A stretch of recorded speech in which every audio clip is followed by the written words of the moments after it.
जय हिंद साथियों, आपका हार्दिक अभिनंदन है आपके अपने परिवार वीपी स्टडी ग्रुप में।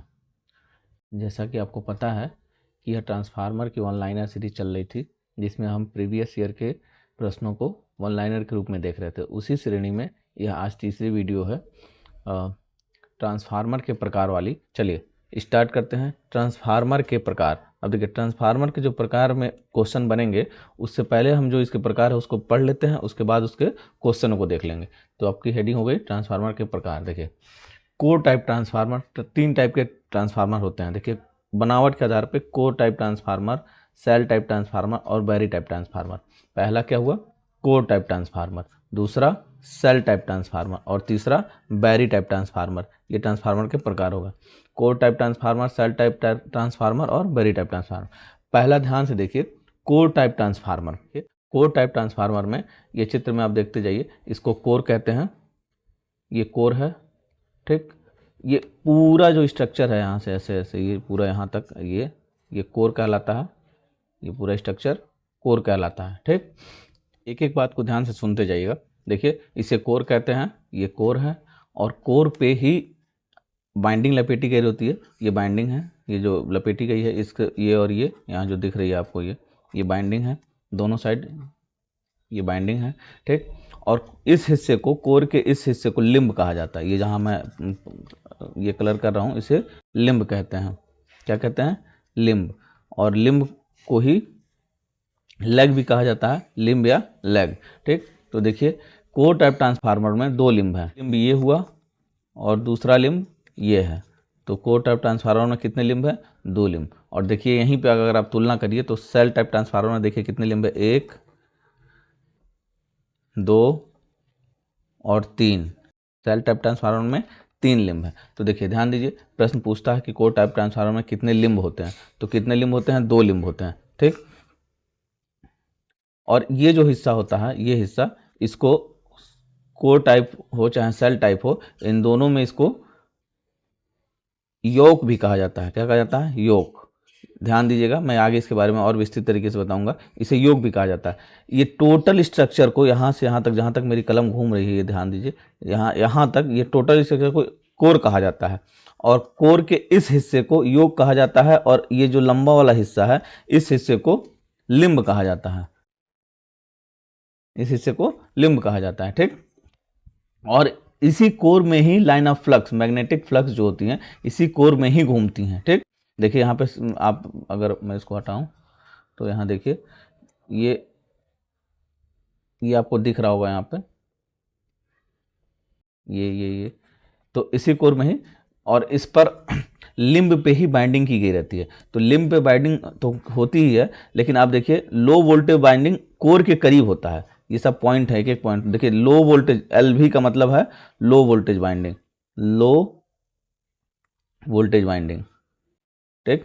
तो लिम्ब के करीब जो होता है लो वोल्टेज बाइंडिंग, और उससे दूर जो होता है high voltage binding, high voltage binding, high voltage binding होती है, ठीक। ये प्राइमरी साइड हो चाहे सेकेंडरी साइड हो, दोनों साइड लिम्ब के जो करीब होगा लो वोल्टेज, और जो दूर होगा वो हाई वोल्टेज। याद रहेगा, ठीक। देखिए, कोर टाइप ट्रांसफार्मर में ध्यान देने वाली बात यह है कि इसका यूज जो होता है वो हाई वोल्टेज और लो करंट के लिए यूज किया जाता है। कि जहाँ भी कोर टाइप का ट्रांसफार्मर यूज किया जाता है, वहाँ हाई वोल्टेज और लो करंट ट्रांसफार्मर, लो करंट, जहाँ भी ऐसी जरूरत होगी, हाई वोल्टेज और लो करंट ट्रांसफार्मर के जैसे यूज किया जाता है, ठीक। और इसकी जो बाइंडिंग होती है वो स्पाइरल बाइंडिंग या हेलिकल बाइंडिंग या कंसेंट्रिक बाइंडिंग। स्पाइरल बाइंडिंग का मतलब ये हुआ, स्पाइरल बाइंडिंग का सिंबल आप ऐसे देख सकते हैं, ऐसे होती है स्पाइरल बाइंडिंग, ठीक। ये ऐसे कर सकते हैं इसको, ऐसे ऐसे ऐसे ऐसे, ये आप देखिए मैं बना रहा हूँ, ये स्पाइरल बाइंडिंग ऐसे होती है। कई बार प्रश्न पूछा हुआ है कि कोर टाइप ट्रांसफार्मर में किस प्रकार की बाइंडिंग की जाती है। तो कोर टाइप ट्रांसफार्मर में स्पाइरल बाइंडिंग या हेलिकल बाइंडिंग या कॉन्सेंट्रिक बाइंडिंग की जाती है, ठीक। और कोर टाइप ट्रांसफार्मर कैसे जगहों पे यूज होता है? तो जहां हाई वोल्टेज और लो करंट की आवश्यकता होती है, वहां पे कोर टाइप ट्रांसफार्मर का यूज किया जाता है। हम ये आगे भी अलग अलग हम डिफाइन करेंगे। तो कोर टाइप के बारे में आप अच्छे से समझ गए होंगे। देखिए, सेल टाइप ट्रांसफार्मर, ये है दूसरा सेल टाइप ट्रांसफार्मर। तो सेल टाइप ट्रांसफार्मर में देखिए लिंब की हम अगर बात करें तो 3 लिंब होते हैं, एक ये दूसरा लिंब और ये तीसरा लिंब। ठीक, तो सेल टाइप ट्रांसफार्मर में लिंब की संख्या कितनी हो गई? लिंब की संख्या हो जाती है 3। ठीक, और देखिए यहाँ इस हिस्से को योग कहा जाता है। ठीक, और पूरे इस हिस्से को कोर कहा जाता है, ये मैंने पहले भी बताया है। तो ये हो गया आपका योग कहा जाता है। ठीक है, और देखिए अगर हम बात करें कि सेल टाइप ट्रांसफार्मर का यूज कहाँ किया जाता है, तो देखिए हमेशा जहाँ पे लो वोल्टेज की ज़रूरत होती है, लो वोल्टेज और हाई करंट, लो वोल्टेज हाई करंट की ज़रूरत होती है, वहाँ हम लोग सेल टाइप ट्रांसफार्मर का यूज करते हैं। ठीक है, और देखिए इसमें जो अगर हम बाइंडिंग की बात करें तो देखिए अगर हम यहाँ पे एक छोटा सा फिगर और हम बना के दिखाते हैं। देखिए इसको ध्यान दीजिएगा, ये है, अगर इस पर तीन तरह ये तीनों लिम्बों पे बाइंडिंग होती है, पहले भी मैंने बताया है कि लिम्ब पे ही बाइंडिंग की जाती है।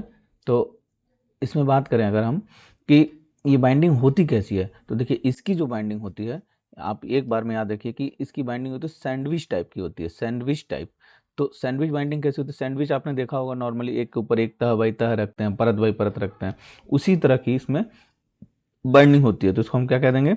Sandwich binding, sandwich binding. ठीक है, तो याद रखिएगा कि सेल टाइप ट्रांसफार्मर में सैंडविच बाइंडिंग की जाती है। ठीक है,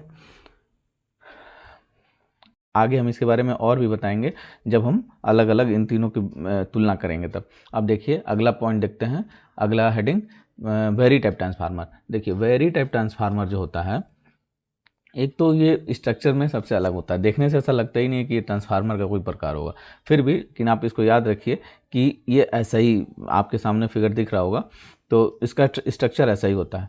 ध्यान देने वाली बात इसमें ये है कि इसमें भी जो अंदर की तरफ जो सिरा होता है उसको लो वोल्टेज वाइंडिंग बोलते हैं। ये देखिए ये वाला जो सिरा है, ये वाला ये पूरा आप देख रहे होंगे यहाँ पे ऐसे ऐसे, ये गोल में आप स्ट्रक्चर, ये अंदर वाला ये जो होता है ये लो वोल्टेज वाइंडिंग होता है, लो वोल्टेज वाइंडिंग होता है ये।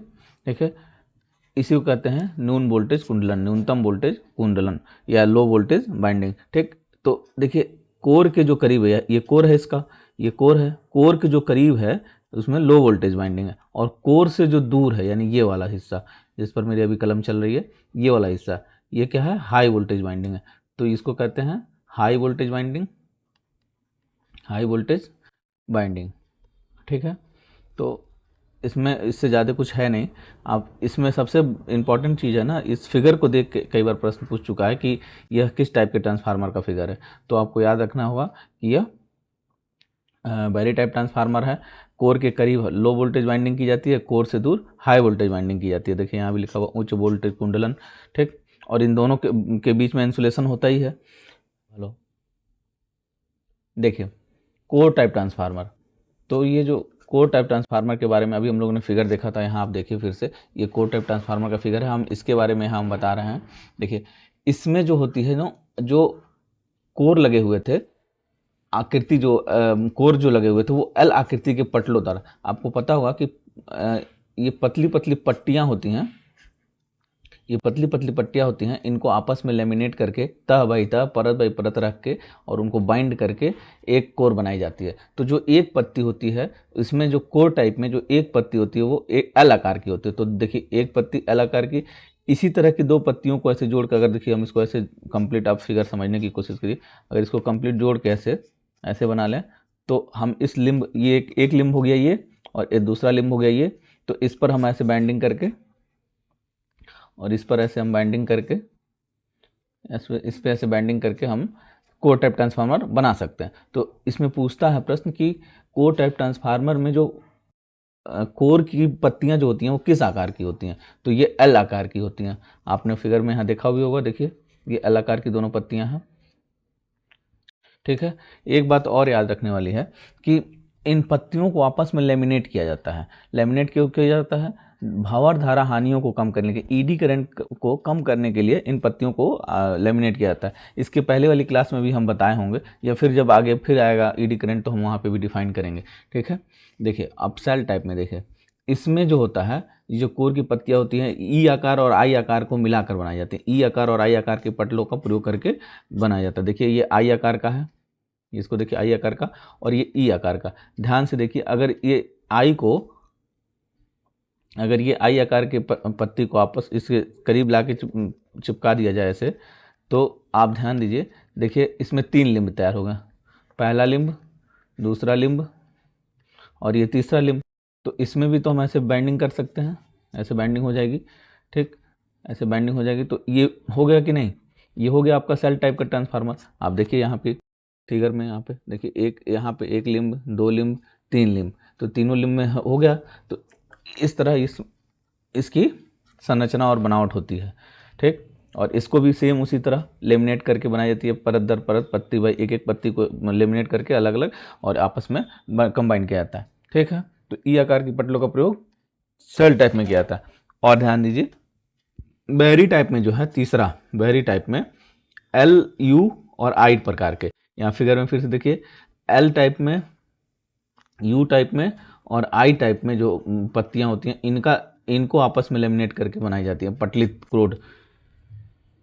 देखिए विद्युत रोधन, लेमिनेशन करके, यहाँ लिखा हुआ लेमिनेशन करके इनका बनाया जाता है। ठीक है, तो एक पॉइंट और हो गया कि कोर टाइप की जो पत्तियां होती हैं एल आकार की होती हैं, सेल टाइप की होती हैं जो ई और आई आकार की होती हैं, और बेरी टाइप की जो पत्तियां होती हैं वो एल, यू और आई प्रकार की होती हैं। ठीक है, देखिए साथियों, देखिए कोर टाइप का जो ट्रांसफार्मर है, तो कोर टाइप में आप ये बात ध्यान रखिएगा कि इसको याद करने का एक छोटा सा तरीका भी है कि कोर टाइप को हम कैसे पहचानेंगे। तो कोर टाइप में जब बाइंडिंग कोर को घेरे तो कोर टाइप यूज करते हैं। देखिए ये बाइंडिंग जो है, देखिए ये कोर है, ये हमने बताया था कि ये टोटल कोर का हिस्सा है ये, तो ये इस हिस्से को लिम्ब कहा जाता है। लेकिन आप ऐसे भी कह सकते हैं कि जब बाइंडिंग कोर को घेरे तो कोर टाइप ट्रांसफार्मर कहलाता है।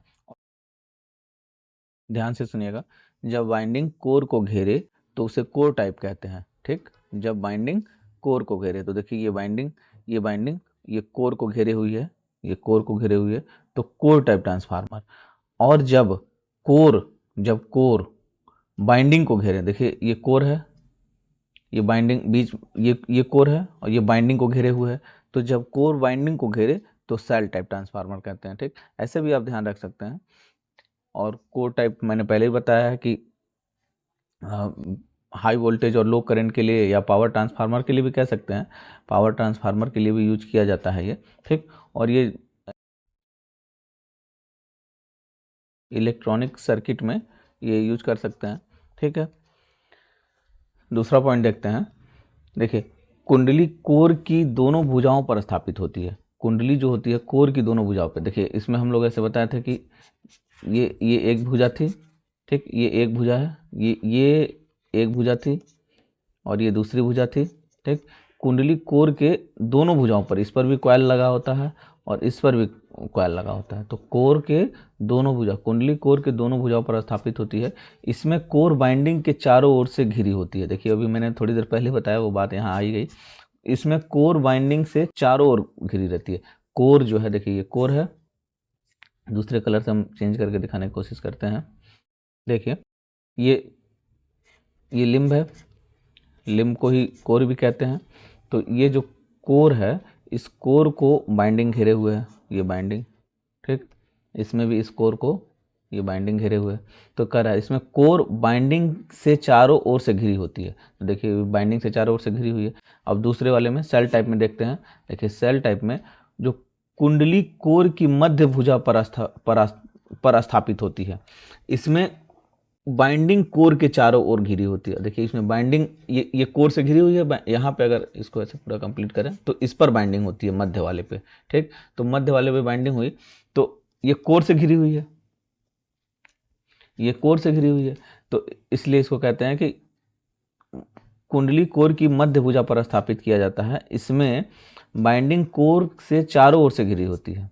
ठीक है, और देखिए ये बैरी टाइप में जो होता है, तीसरा पॉइंट, इसमें कई आयताकार फ्रेम इस प्रकार लगाए जाते हैं कि सभी फ्रेमों की एक भुजा मुख्य कोर के मध्य भाग से गुजरे। देखिए सभी कोर की, देखिए इसका भी यहाँ पे एक सिरा यहाँ आया है, एक सिरा इससे जुड़ा है, इसका भी एक सिरा जुड़ा, इसका भी एक सिरा, इसका भी एक सिरा, इसका भी एक सिरा, इसका भी एक सिरा। तो एक बार प्रश्न पूछा गया था कि कौन से ऐसे किस टाइप के ट्रांसफार्मर में कोर की सभी भुजाएं एक जगह जुड़ी होती हैं।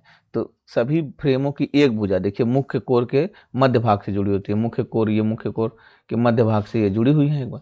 तो ये एक बार प्रश्न पूछा गया था। चलिए आगे देखते हैं फिर से। कोर टाइप ट्रांसफार्मर में चुंबकीय परिपथ का एक ही मार्ग होता है। हाँ, ध्यान देने वाली बात है। देखिए फिगर में दिखाते हैं। देखिए कोर टाइप में ये मैग्नेटिक सर्किट का एक ही पथ है ये, ठीक। लेकिन ध्यान दीजिए सेल टाइप में एक पथ इधर से भी है और एक पथ इधर से, तो ये दो पथ हैं इसमें, ठीक है, इस टाइप से। तो देखिए हम कंपेरिजन कर रहे थे यहाँ पे। तो देखिए पहला इस ट्रांसफार्मर में चुंबकीय परिपथ का एक ही मार्ग होता है। और दूसरे सेल टाइप में देखिए इस ट्रांसफार्मर में चुंबकीय परिपथ के दो मार्ग होते हैं। मुख्य कोर बैरी टाइप में मुख्य कोर पर प्राइमरी वाइंडिंग तथा इसके ऊपर सेकेंडरी वाइंडिंग होती है। आप फिगर में दिखाए थे अभी हम आपको, देखिए ये प्राइमरी वाइंडिंग और ये सेकेंडरी वाइंडिंग, तो एक के ऊपर एक होती है, प्राइमरी वाइंडिंग पहले, उसके ऊपर सेकेंडरी वाइंडिंग। तो यही यहाँ पे कह रहा है कि मुख्य कोर पर प्राइमरी वाइंडिंग तथा इसके ऊपर सेकेंडरी वाइंडिंग स्थापित की जाती है। तो इसमें प्राइमरी वाइंडिंग और सेकेंडरी वाइंडिंग का कॉन्सेप्ट है, ये ध्यान रखिएगा कि ट्रांसफार्मर प्राइमरी वाइंडिंग और प्राइमरी वाइंडिंग के ऊपर सेकेंडरी वाइंडिंग बैरी टाइप के ट्रांसफार्मर में की जाती है, ठीक है। देखिए अगला पॉइंट देखते हैं। इसमें कोर में दो लिंब तथा दो योक होते हैं। देखिए यहाँ पे है दो लिंब तथा दो योक होते हैं। तो देखिए फिगर में हम आपको दिखाते हैं कैसे। अगला भी पॉइंट पढ़ लेते हैं सेल टाइप में। तो सेल टाइप में देखिए इसमें कोर में तीन लिंब और दो योक होते हैं। देखिए कैसे, फिगर में देखिए हमने इसको कहा था योक, ठीक, योग कहा था। तो देखिए एक योग ये हुआ और दूसरा योग ये हुआ, तो दो योग हो गए। और दो लिंब, इसको लिंब कहा था मैंने, ये जहाँ मेरी कलम चल रही है इसको लिंब कहा था, लिंब या फिर लेग भी कहा था, इसको लेग भी कहा था। तो ये हो गए आपका दो योग और दो लिंब। इसमें देखिए योग की बात करें तो देखिए दो योग, पहला योग ये और दूसरा योग ये, तो ये दो योग हो गए इसमें। और लिंब की बात करें तो देखिए पहला, दूसरा और तीसरा, इसमें तीन लिंब हो गए। तो यही सवाल में यही वहाँ पे लिखा हुआ है कि इसमें दो कोर टाइप में दो लिंब तथा दो योक होते हैं, लेकिन सेल टाइप में तीन लिंब और दो योक होते हैं, याद रखिए। अगला पॉइंट देखते हैं। कोर टाइप में लीकेज फ्लक्स अधिक होता है और कोर टाइप में लीकेज फ्लक्स क्या होता है? लीकेज फ्लक्स यानी लीक करना, फ्लक्स का नुकसान होना, वो फ्लक्स जो अपना काम नहीं करता है, वो बेकार चला जाता है, ऐसे फ्लक्स कोई लीकेज फ्लक्स कहता है। लीकेज मतलब निकल जाना, लीक कर जाना, ऐसा फ्लक्स जो बेकार हो जाता है, जिसका यूज नहीं होता। तो इस टाइप कोर टाइप में लीकेज फ्लक्स अधिक होता है, जबकि सेल टाइप में लीकेज फ्लक्स कम होता है। ये ध्यान रखिएगा, सेल टाइप में लीकेज फ्लक्स कम होता है। हमने पहले भी बताया था अभी कि कोर टाइप में कॉन्सेंट्रिक वाइंडिंग की जाती है, और जबकि सेल टाइप में सैंडविच वाइंडिंग, या एक नाम और है इंटरलिम्ड वाइंडिंग या सैंडविच वाइंडिंग की जाती है, ठीक है, ये याद रखिए। अगला पॉइंट देखते हैं। देखिए यह ट्रांसफार्मर, कोर टाइप ट्रांसफार्मर जो होता है अधिक क्षमता का होता है। हमने पहले ही बोला था कि पावर ट्रांसफार्मर है, ये पावर ट्रांसफार्मर होता है। और यह ट्रांसफार्मर कम क्षमता का होता है, यानी इलेक्ट्रॉनिक सर्किट में यूज किया जाता है ज़्यादातर। तो कोर टाइप ट्रांसफार्मर आपका अधिक क्षमता का होता है और shell type transformer electronic circuit में यूज किया जाता है, इसलिए वो कम क्षमता का होता है। पहले भी ये बता चुका हूँ। और अगला पॉइंट देखते हैं कोर टाइप में। तो इस प्रकार का ट्रांसफार्मर में हानियां अधिक होती हैं। लॉसेज देखिए, पावर ट्रांसफार्मर में लॉसेज वैसे भी ज़्यादा होते हैं, तो पावर ट्रांसफार्मर में लॉसेज ज़्यादा होते हैं, तो इस प्रकार के ट्रांसफार्मर में हानियां, लॉसेज ज़्यादा होगा तो हानियां अधिक होंगी। और सेल टाइप में ट्रांसफार्मर में हानियां कम होती हैं, लॉसेज कम होते हैं तो हानियां भी कम होती हैं। देखिए अगला पॉइंट, कोर की दोनों भुजाओं का क्षेत्रफल समान होता है। देखिए यहाँ पे ध्यान देने वाली बात है कि कोर की दो भुजाएं या दो लेग या दो लिम्ब, देखिए इसी को कह रहा है ये, इसी को लिम्ब भी कहा जाता है, ठीक, इसी को लेग भी कहा जाता है, और इनको भुजाएं, हिंदी में भुजाएं कह देते हैं। तो इनकी जो दोनों भुजाएं हैं, ये वाली और ये वाली, इनका क्षेत्रफल जो होता है ये समान होता है, एकदम इक्वल, ये भी जितना ये होगा उतना ये भी होगा। लेकिन ऐसा नहीं, सेल टाइप में ऐसा नहीं होता है, ध्यान दीजिएगा। सेल टाइप में क्या होता है कि ये जो मध्य वाली भुजा होती है अन्य दो भुजाओं से दुगुनी होती है। देखिए अन्य दोनों भुजाओं से दुगुनी होती है, जैसे कि ये एक है तो ये दो होगा, ये एक होगा, तो ये एक रेशियो मैं आप बताने की कोशिश कर रहा हूँ कि अन्य दोनों भुजाएं, यानी इससे दुगनी होगी, इससे भी दुगनी होगी। तो अगर ये एक है तो ये दो होगी। तो एक सिंपल सा कॉन्सेप्ट बन जाता है कि कोर के मध्य भुजा का क्षेत्रफल जो अन्य दो भुजाओं से दुगुना होता है। तो ये एक बार प्रश्न पूछा गया है कि सेल टाइप ट्रांसफार्मर में क्या तीनों भुजाएं बराबर होती हैं? नहीं, जो ये मध्य वाली, जो किनारे वाली जो दोनों होती हैं, इनकी अपेक्षा बीच वाली इनकी दुगुनी होती है, यानी मध्य वाली दो गुनी होती है। तो यानी मोटी होती है। तो आप इसको फिगर में भी अगर कभी बनाइएगा तो आप ऐसे बना सकते हैं इसको, ये थोड़ी पतली रख दीजिए और इसको थोड़ा मोटा बना लीजिए, ठीक है। तो ये देखिए, देखने में ऐसा अब आपको लगेगा कि ये वाला हिस्सा जो है पतला है और ये वाला हिस्सा मोटा है, ठीक है। तो ये याद रखिए कि ये अगर दो होगा तो ये एक होगा और ये एक होगा, ठीक है। तो कोर के मध्य भुजा का क्षेत्रफल अन्य दो भुजाओं से दो गुना होता है। अगला पॉइंट देखते हैं। देखिए सेल टाइप, बैरी टाइप और कोर टाइप के बारे में हम अलग अलग डिफाइन कर चुके हैं। अब थोड़ा उपयोगिता के आधार पर पावर ट्रांसफार्मर और डिस्ट्रीब्यूशन ट्रांसफार्मर को देख लेते हैं। इसके बाद फिर हम लोग कुछ क्वेश्चंस को देखेंगे। देखिए उपयोगिता के आधार पर ट्रांसफार्मर, देखिए पावर ट्रांसफार्मर और वितरण ट्रांसफार्मर, यानी डिस्ट्रीब्यूशन ट्रांसफार्मर। डिस्ट्रीब्यूशन का मतलब वितरण ट्रांसफार्मर, और पावर ट्रांसफार्मर तो पावर ट्रांसफार्मर है ही। देखिए इसका पहला पॉइंट देखते हैं, पावर ट्रांसफार्मर की केवीए क्षमता। आपको पता है कि ट्रांसफार्मर को की रेटिंग केवीए में की जाती है, किलो वोल्ट एम्पियर में। तो पावर ट्रांसफार्मर की जो केवीए क्षमता होती है सामान्यतः 250 केवी तथा इससे अधिक होती है। कई बार ये प्रश्न पूछा हुआ आईटीआई में कि पावर ट्रांसफार्मर की केवीए क्षमता कितनी होनी चाहिए या कितनी होती है, ठीक है। तो पावर ट्रांसफार्मर की केवीए क्षमता कितनी होती है? 250 से ही ऊपर, 250 के नीचे, 250 केवीए के नीचे वाले ट्रांसफार्मर को हम पावर ट्रांसफार्मर में कंसीडर नहीं करते हैं। तो पावर ट्रांसफार्मर की केवीए क्षमता सामान्यतः 250 केवी या इससे अधिक होती है, ठीक है। जबकि वितरण ट्रांसफार्मर, डिस्ट्रीब्यूशन ट्रांसफार्मर जो घर आपके घर के आसपास लगा होता है, वितरण ट्रांसफार्मर की केवीए क्षमता सामान्यतः 200 केवीए होती है। देख रहे हैं अंतर, मात्र 50 केवीए से ही पावर ट्रांसफार्मर और डिस्ट्रीब्यूशन ट्रांसफार्मर के बीच में डिफरेंस आ गया। तो यहाँ 200 केवीए या 250 केवीए से अधिक, और 200 केवीए सामान्यतः 200 केवीए तक, मतलब इसके ऊपर नहीं जा सकते हैं। डिस्ट्रीब्यूशन शब्दों का ही खेल है। देखिए वितरण ट्रांसफार्मर की केवीए क्षमता सामान्यतः 200 केवी तक होती है, यानी इसके ऊपर हम नहीं बढ़ सकते हैं 200 केवी के ऊपर, और पावर में 250 केवी से नीचे नहीं आ सकते हैं, ठीक है। दूसरा पॉइंट इसका देखते हैं। देखिए पावर ट्रांसफार्मर में ताम्र हानियां कम होती हैं, यानी कॉपर लॉस। कॉपर लॉस जो होता है, कॉपर लॉस जो होता है वो कम होता है, ठीक है। और जबकि वितरण ट्रांसफार्मर में ताम्र हानियां अधिक होती हैं। ताम्र हानियां क्या है? Copper loss. कॉपर लॉस होता कहाँ है? बाइंडिंग में। बाइंडिंग में ही तो कॉपर की बाइंडिंग की जाती है, तो उसी में लॉस होता है ये। तो कहाँ होता है? बाइंडिंग में।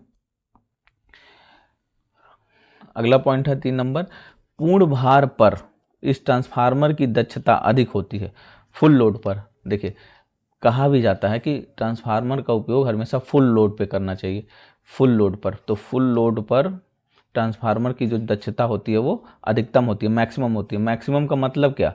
100% नहीं, 100% नहीं हो सकती है, 99 पॉइंट कुछ तक पहुंच जाती है, या अक्सर आपको जब परीक्षा में सवाल आता है तो 97, 98 या 99 में कोई ऑप्शन होता है, ये तो आप 99 टिक करिए, मैक्सिमम होती है तो 99 टिक करिए, ठीक है। तो इस पूर्ण भार पर इस ट्रांसफार्मर की दक्षता अधिकतम, मैक्सिमम फुल लोड पर, जबकि जबकि यहीं पे डिस्ट्रीब्यूशन ट्रांसफार्मर के बारे में देखते हैं तो अर्ध भार पर यानी हाफ लोड पर, हाफ लोड पर ट्रांसफार्मर की दक्षता अधिकतम होती है, यानी 50% अगर लोड है, मतलब 50% लोड पर ये अच्छा इफिशियंसी देता है, अच्छी दक्षता देता है, इफिशियंसी अच्छी देता है, दक्षता अच्छी दे सकता है ये, ठीक। कितने पर? तो हाफ लोड पर, हाफ लोड पर। और जबकि यहीं पे फुल लोड पर पावर ट्रांसफार्मर फुल लोड पर अच्छी दक्षता देता है, अच्छी इफिशियंसी देता है, ठीक है। देखिए अगला पॉइंट देखते हैं 4 नंबर, उत्पादन स्टेशन पर उद्योगों के सब स्टेशनों पर पावर ट्रांसफार्मर उपयोग किया जाता है। जाहिर सी बात है, जहाँ जनरेटिंग स्टेशन होगा या उद्योग में, इंडस्ट्री वगैरह में, सब जगह के इनके जो सब स्टेशन होते हैं वहाँ पे पावर ट्रांसफार्मर का उपयोग किया जाता है। जबकि इसका उपयोग वितरण प्रणाली में, ऊपर ही लिखा हुआ था डिस्ट्रीब्यूशन सिस्टम, मोहल्ले कॉलोनियों में जो ट्रांसफार्मर या गांव में छोटे ट्रांसफार्मर जो लगे होते हैं, ये सब वितरण ट्रांसफार्मर के अंतर्गत ही आते हैं, ठीक है। तो यहाँ हम लोगों ने मुश्किल से 4 पॉइंट में देखा है कि पावर ट्रांसफार्मर और डिस्ट्रीब्यूशन ट्रांसफार्मर कैसे अलग हैं। चलिए आगे देखते हैं, आगे हम लोग वन लाइनर सीरीज की तरफ। तो बिना समय खराब किए देखते हैं पहला सवाल। कह रहा है a shell type transformer has limbed and yoke. देखिए अभी थोड़ी देर पहले हम लोग पढ़े हैं कि एक सेल प्रकार के यानी सेल टाइप ट्रांसफार्मर में कितने लिम्ब होते हैं और कितने योक होते हैं। तो देखिए सेल टाइप की बात होती है तो देखिए कोर टाइप में 2 लिम्ब 2 योक थे, कोर में 2 लिम्ब 2 योक थे, ठीक। और सेल में 3 लिम्ब, तो 3 लिम्ब और 2 योक। तो ये आपका सवाल का आंसर हो गया 3 और 2, ठीक है। अगला देखते हैं, अगला सवाल कह रहा है कि core type transformer has yoke and limb. अब देखिए वही चीज़ अभी तुरंत मैंने बताया, यहीं से आप देख लीजिए। तो कोर प्रकार के ट्रांसफार्मर में 2 योक और 2 लिम्ब होते हैं, 2 योक और 2 लिम्ब होते हैं। देखिए यहाँ भी आंसर गलत दिख गया, 2 लिम्ब और 2 योक होते हैं, इसको सुधार लीजिए, ये अब सही हो गया। अगला सवाल देखते हैं। देखिए कोर टाइप ट्रांसफार्मर, जो पहले हम लोग पढ़े थे, कोर टाइप ट्रांसफार्मर आज आर मोर सुटेबल फॉर, किसके लिए अधिक सुटेबल होता है, कहाँ यूज किया जाता है। तो हमने पढ़ा था क्या, high voltage low current, high voltage, देखिए high voltage and low current output, मिल गया आंसर। तो कोर प्रकार का ट्रांसफार्मर उच्च वोल्टता और निम्न आउटपुट के लिए यूज किया जाता है। देखिए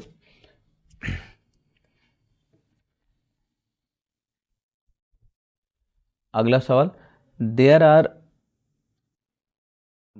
that is magnetic path in core type transformer. Core type में कितने मैग्नेटिक पाथ होते हैं, आपको मालूम था, एक ही ऐसे कोर था, इसी में एक ही मैग्नेटिक पाथ चल रहा था, तो 1 आंसर हो गया आपका 1, ये भी हो गया। अगला देखते हैं, there are magnetic path in the shell type transformer, 2 path थे उसमें।